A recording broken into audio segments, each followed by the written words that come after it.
안녕하십니까. 오늘의 미국 김동찬입니다. 날씨가 무척 덥죠. 정말 여름은 짜증나는 계절입니다. 더운 데다 또 습도가 높아지면 더해지죠. 한 줄기 소나기가 내리면서 대단히 시원해질 줄 알았는데 습도 때문에 더 후덥지근해졌습니다.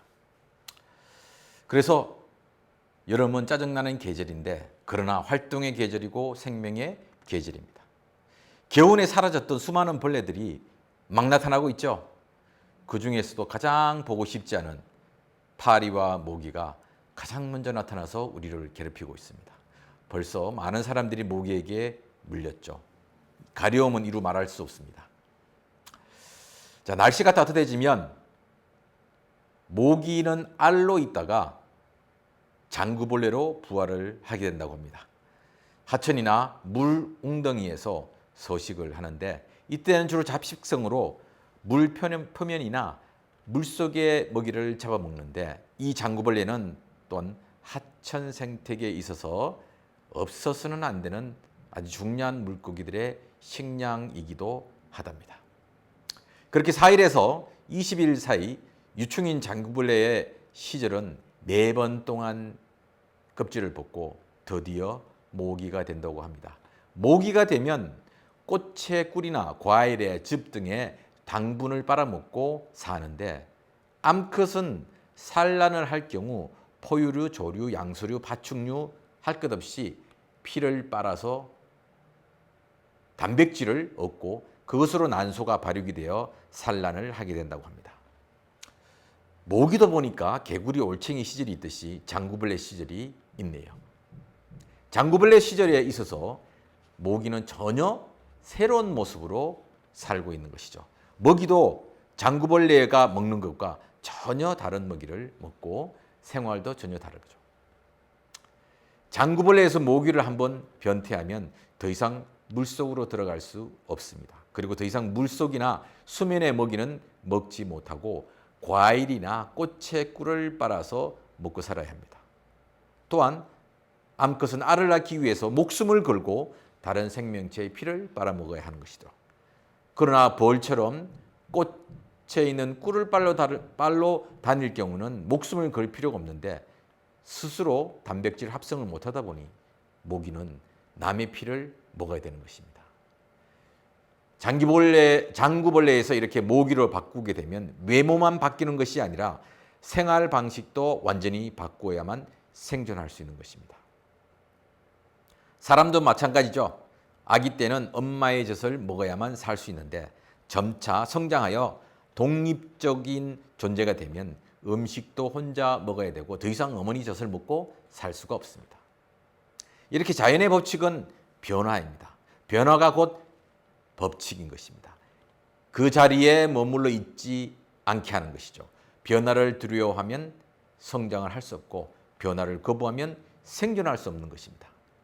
그때가 아무리 좋았어도 그때로 돌아갈 수가 없는 것이죠.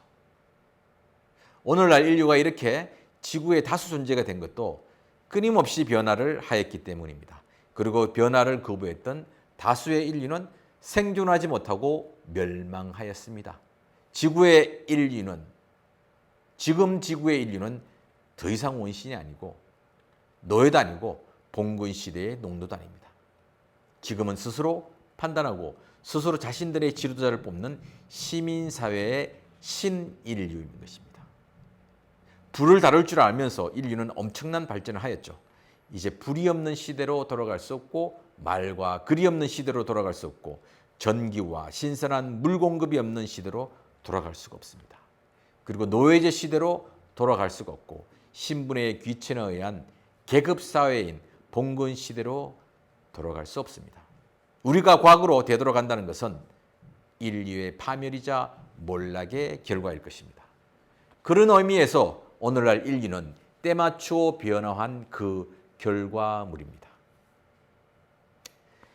마찬가지로 새로운 시대로 진입을 했으면 그 시대에 맞는 시스템, 제도를 구축하고 생활 방식을 만들어야 할 것입니다. 시대의 흐름을 따르지 않고 변화를 거부했던 많은 나라들이 한때 세상을 호령했지만 지금은 후진국으로 추락한 나라들이 많이 있습니다. 가장 대표적인 나라들이 남미의 국가들이죠. 풍부한 자원으로 성장을 하였지만 부자들의 욕심은 시대의 변화를 가로막았습니다.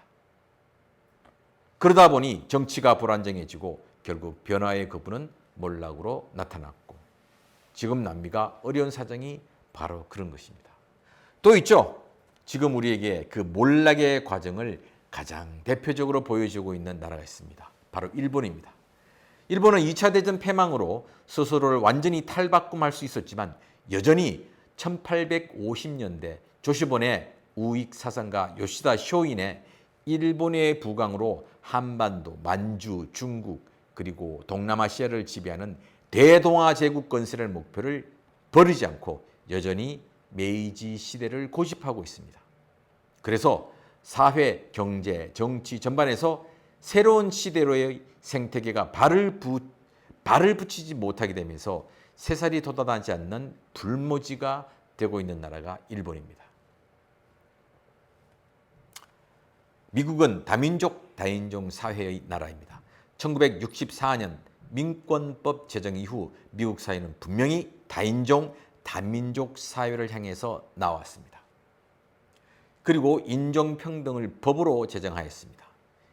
그래서 인종차별의 시대, 타인종 혐오의 시대로 돌아간다는 것은 미국의 파멸이자 몰락일 것입니다. 지금까지 미국이 최고의 대국으로 성장할 수 있었던 것은 바로 매 분기점마다 변화를 거부하지 않고 받아들였기 때문입니다. 그러나 지금 미국은 혼돈의 시대입니다. 새로운 미래로 향하는 비전이 무엇인지 알 수 없고 과거 회귀의 목소리만 높아지고 있습니다.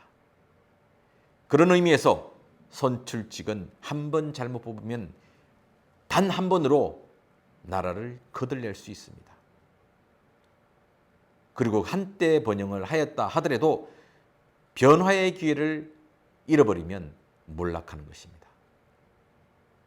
그때 미국이 잘 나갔던 시대로 되돌아가자라고 하면서 보수 회귀로 한다 그러면 미국은 더 이상 미래 시대를 책임지는 선진국이 될 수 없고 미국은 몰락의 길을 갈 것입니다. 그런 의미에서 과거로 돌아가기보다는 지나가버린 과거의 기억 속에서 무엇을 얻을 것인지, 그래서 그것을 토대로 누가 미래를 위하여 새로운 변화를 이끌 지도자일지 우리는 선거 때마다 정말 심사숙고하고 투표를 해야 할 것입니다. 한 번 지도자를 잘못 뽑게 되면 나라가 휘청거리고 어쩌면 나라를 몰락시킬 수도 있습니다. 그래서 과거의 기억 속에서 무엇이 좋았던지, 그리고 지금 앞으로 우리가 새로운 미래를 향할 때 무엇을 바꿔야 될지 그런 것을 명확하게 지적하고 명확하게 제기하는 지도자를 뽑아야 할 것입니다. 그래야지 미국이 앞으로도 잘 살고 다른 나라의 인정과 존경을 받고 또한 모든 미국인들이 행복할 수 있는 나라가 될 것입니다. 그것을 어기고 과거 한때, 라떼는 말이에요. 과거 한때 잘 살았던 기억에 매몰되어서 그때로 되돌아 가고자 역사를 거꾸로 돌리려고 하다 보면 미국은 결코 헤어나지 못하는 구렁으로 빠지게 될 것입니다. 그래서 유권자가 깨어 있어야 되고 특히 우리 한인 유권자가 깨어 있어야 할 것입니다. 위기의 상황이 발생하면 우리는 소수계이기 때문에 자칫 고래 싸움, 새우등 터지는 위기의 상황을 맞을 수 있습니다. 그래서 오늘은 아무리 좋아도 과거로 되돌아갈 수는 없다. 우리는 시간과 함께 미래를 가는 그 모든 여정에 가장 앞서서 가야 할 것입니다. 그런 한인 커뮤니티가 되기를 생각하며 지금까지 오늘의 미국 김동찬이었습니다.